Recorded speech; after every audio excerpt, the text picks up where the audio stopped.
हाँ जी दोस्तों, तो आप लोगों का स्वागत है लेखांकर विद्यापीठ के एक और नए यूट्यूब वीडियो पे, जहाँ पे मैं रॉबिन और हमारी पूरी की पूरी टीम आपको क्लास 9th एंड 10th की इंग्लिश, मैथ, साइंस, एसएसटी की वीडियोस प्रोवाइड करेंगे, जहाँ पे हम आपको कॉन्सेप्चुअल स्टडीज़ देंगे, कॉन्सेप्चुअल वीडियोस देंगे। आपके आने वाले पेपर्स पे आपकी हेल्प करेंगी ये वीडियोस, आपको आगे और अच्छे मार्क्स स्कोर करने के लिए। तो इसी के साथ हम अपनी वीडियो शुरू करते हैं।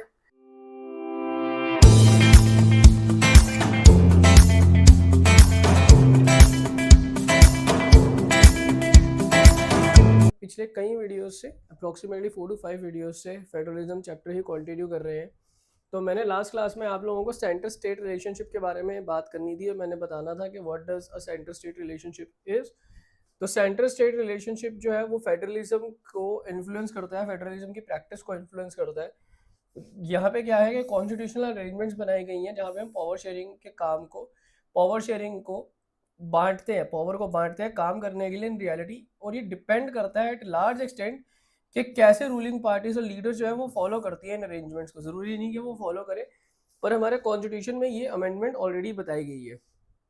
बट सेंटर स्टेट रिलेशन और फेडरलिज्म ये दोनों 1990 से पहले अलग थे और 1990s के बाद अलग थे। तो what does the difference between 1990 and 1990 after 1990s?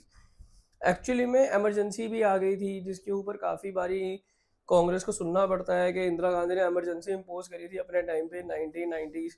उसके बाद फिर 84 के जो जेनोसाइड 84 का हुआ था, ब्लू स्टार ऑपरेशन हुआ था, साउथ में हिंदी इंग्लिश को लेके बहुत दिक्कत, वायलेंस चल रही थी। तो कहीं ना कहीं पे और काफ़ी ज़्यादा स्कैम्स हो रहे थे। तो कहीं ना कहीं पे ना हम लोग एक रिलेशनशिप मेंटेन, एक हेल्दी रिलेशनशिप सेंटर और स्टेट का करवा नहीं पा रहे थे। कांग्रेस जो पिछले 20 सालों से उस टाइम पे राज में थी, वो तब भी अपने उस सेंटर स्टेट रिलेशन को मेंटेन नहीं कर पा रही थी। या हो सकता है कि इतने साल राज करने के बाद उनके दिमाग में ये भी आ चुका हो कि भैया अब तो हम ही हम हैं, बाकी क्या है, आगे आएंगे, क्योंकि उस टाइम पे ऑपोजिशन भी तगड़ा नहीं था।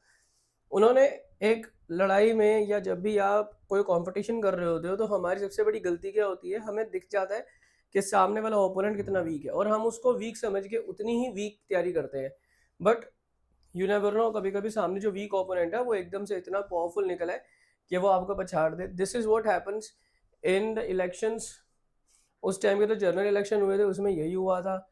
कोएलिशन का दौर आ गया था, कोएलिशन की सरकार बननी शुरू हो चुकी थी, कांग्रेस पिछड़ चुकी थी, कांग्रेस को सबने हरा दिया था जस्ट बिकॉज क्योंकि कांग्रेस की गलतियां थी। हालांकि उसके बाद फिर दोबारा कांग्रेस आई थी, बट वो उतनी ताकत से नहीं आ पाई जितनी ताकत से वो पहले आई थी।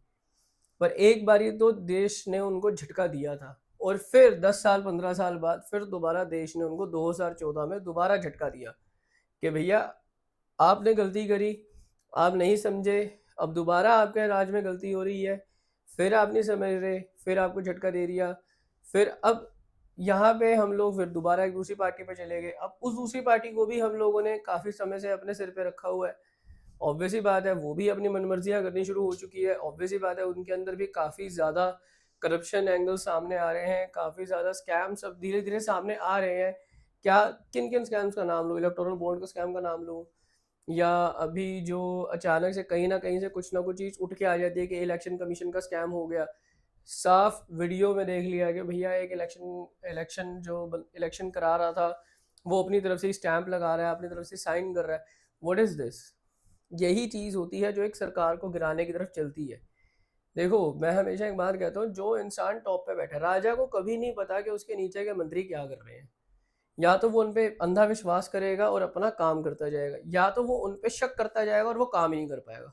तो अगर काम करना है तो अपने नीचे के मंत्रियों पे विश्वास करना पड़ता है। अब अगर नीचे के मंत्री ही करप्ट हो, तो राजा पे भी हम कुछ नहीं कह सकते। हो सकता है राजा भी करप्ट हो सकता है राजा करप्ट ना हो। तो सारी सिचुएशन सामने आती है। तो यहाँ पे हर जगह पे जब भी किसी सरकार ने ये सोचा कि हम ही हम है और स्टेट्स को हम कुछ भी नहीं कर सकते या स्टेट्स हमारे सामने कुछ बोल ही नहीं सकती, तो ये गलत है। आप एक बात सोचो, अगर एक एक स्टेट एक एक पार्टी जीतती है, एक पार्टी एक एक स्टेट जीतती है, तभी वो वहाँ की सरकार बनाती है, उनको सीट्स जीतनी होती है। तो there is a very important relationship of state and centre. जब तक स्टेट नहीं जीतोगे, सेंटर में सरकार नहीं बन सकती। एक बार आपने स्टेट जीत ली तो सेंटर में सरकार ऑटोमेटिकली बन जाएगी। तो यही एक रिलेशनशिप, हेल्दी रिलेशनशिप मेंटेन करना होता है। तो अब आपके सामने यहाँ पे एक दिख रहा है कि सेंटर स्टेट रिलेशंस बिफोर 1990 जहाँ पे दो बिलियाँ आपस में लड़ रही हैं, आप ये हिसाब लगा सकते हो। और अब आप आफ्टर 1990 देख सकते हो जहाँ पे दोनों आपस में वही बिलियाँ आपस में गले मिलके सो रही हैं ना। ये एक सटायर टाइप्स है। इवेंचुअली है क्या यहाँ पे कि जैसे मैंने पहले बताया कि 1990 से पहले स्टेट को सेंटर कुछ नहीं समझती थी और सेंटर स्टेट को कुछ नहीं समझती थी।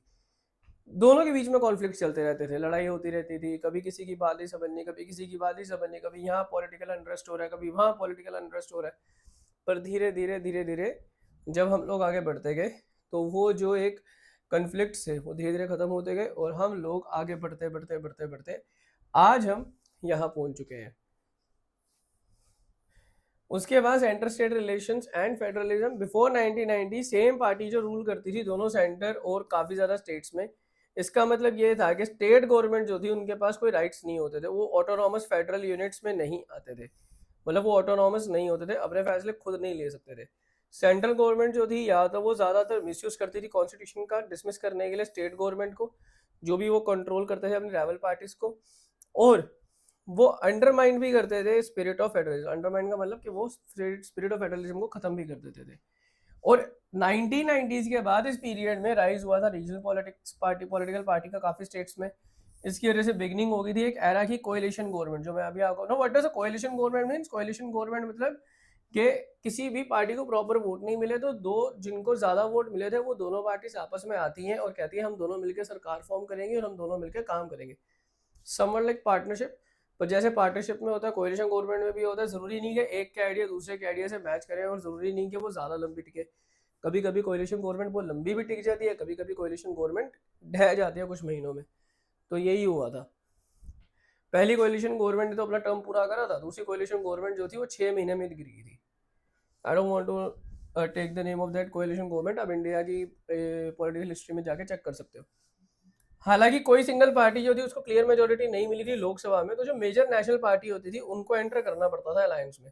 इसकी वजह से नया कल्चर ऑफ पावर शेयरिंग शुरू हो चुका था और ऑटोनॉमी आ चुकी थी स्टेट गवर्नमेंट्स में भी, क्योंकि अब वहाँ की लोकल गवर्नमेंट्स भी जो थी वो भी अब पार्टी फॉर्म करने लग गई थी, वो भी अब गवर्नमेंट फॉर्म करने लगी थी in the form of coalition government. अब उसी दौरान एक वर्ड आया था decentralization. What does decentralization means? Decentralization यार ये बहुत बड़ा कॉन्सेप्ट है। डिसेंट्रलाइजेशन बहुत बड़ा कॉन्सेप्ट है, आप हर जगह में पढ़ोगे। What does decentralization means? Decentralization का मतलब होता है पावर को देना विद अथॉरिटी।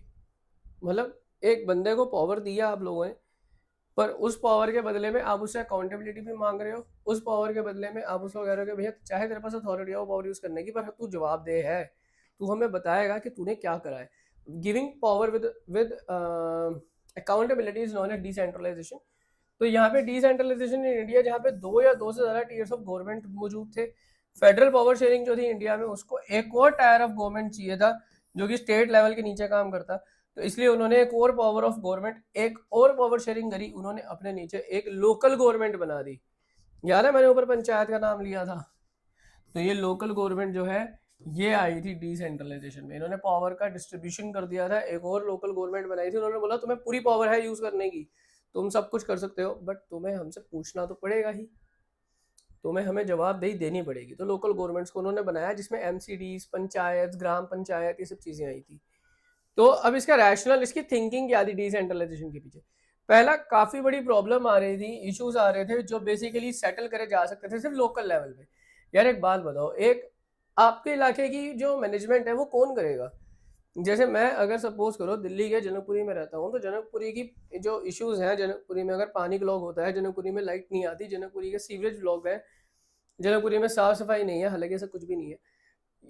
तो इसका मतलब क्या है?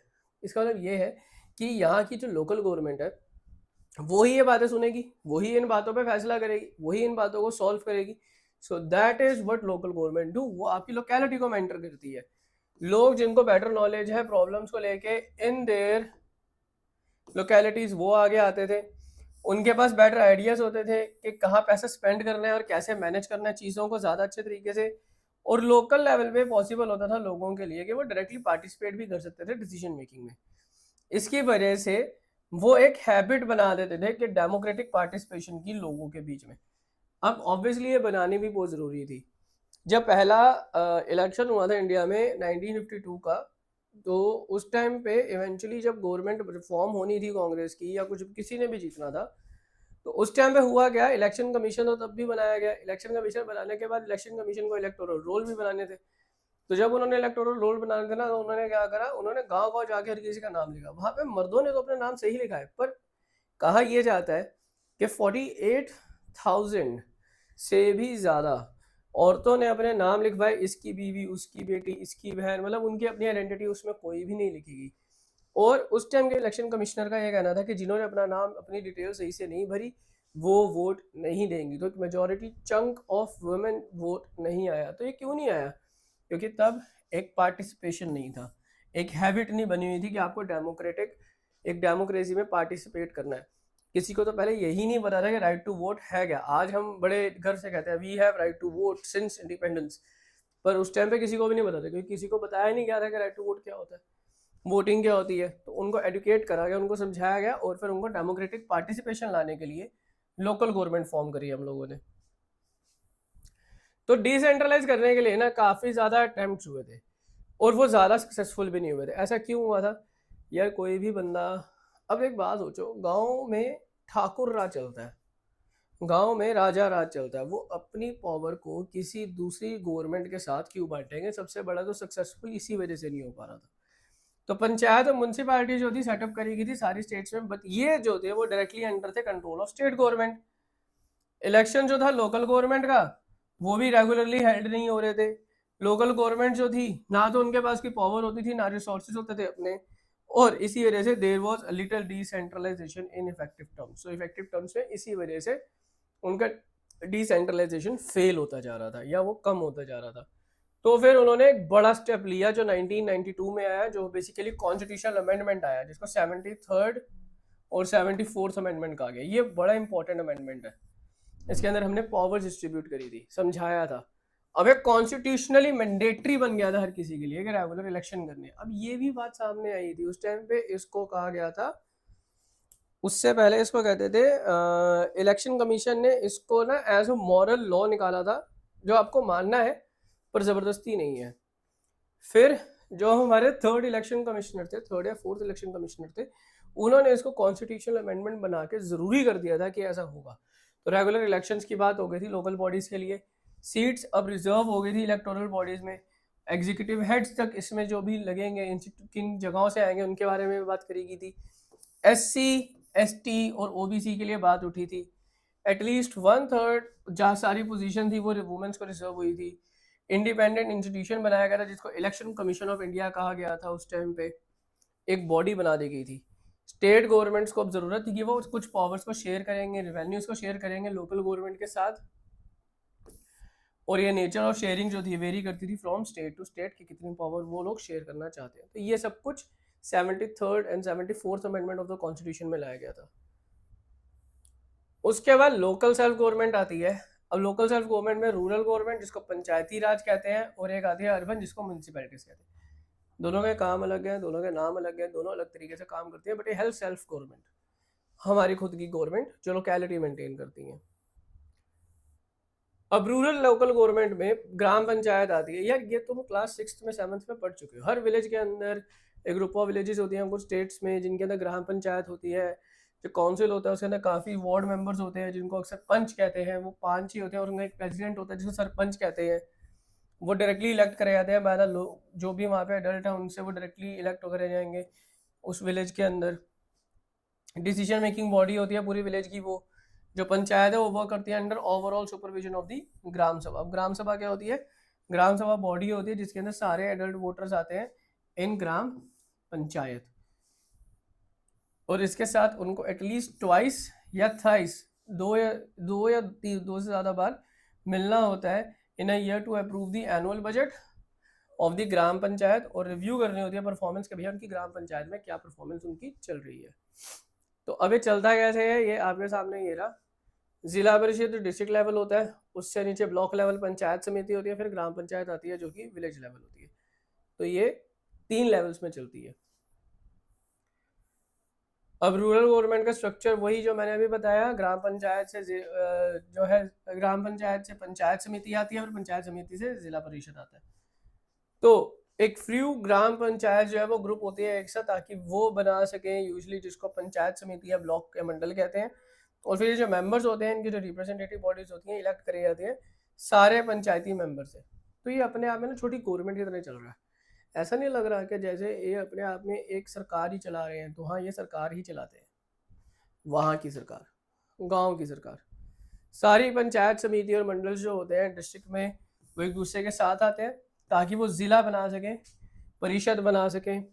ज़्यादातर मेंबर इन ज़िला के जो होते हैं वो इलेक्ट करे होते हैं। मेंबर जो होते हैं लोकसभा और एमएलए इन डिस्ट्रिक्ट के, वो कुछ दूसरे ऑफिशियल्स के साथ डिस्ट्रिक्ट लेवल पे काम करते हैं। और ज़िला परिषद चेयरपर्सन जो होता है वो पॉलिटिकल हेड होता है ज़िला परिषद का। तो इसी के साथ ही हम आज इस टॉपिक को यहीं पे एंड करते हैं। हमारा अगला टॉपिक जो होगा that will be urban local government, जो हम आगे पढ़ेंगे, जिसमें म्यूनसिपैलिटीज आती हैं। आई होप सो कि अगर आप लोगों को ये इतना टॉपिक समझ में आया है तो प्लीज़ इस चैनल को लाइक करो, सब्सक्राइब करो, इस वीडियो को लाइक करो, कमेंट करो, शेयर करो अपने दोस्तों के साथ, ताकि इसकी रीच थोड़ी और बढ़ सके। और मैं आपको ऐसे ही एक अगली वीडियो में मिलूँगा बढ़िया से। तब तक के लिए बाय।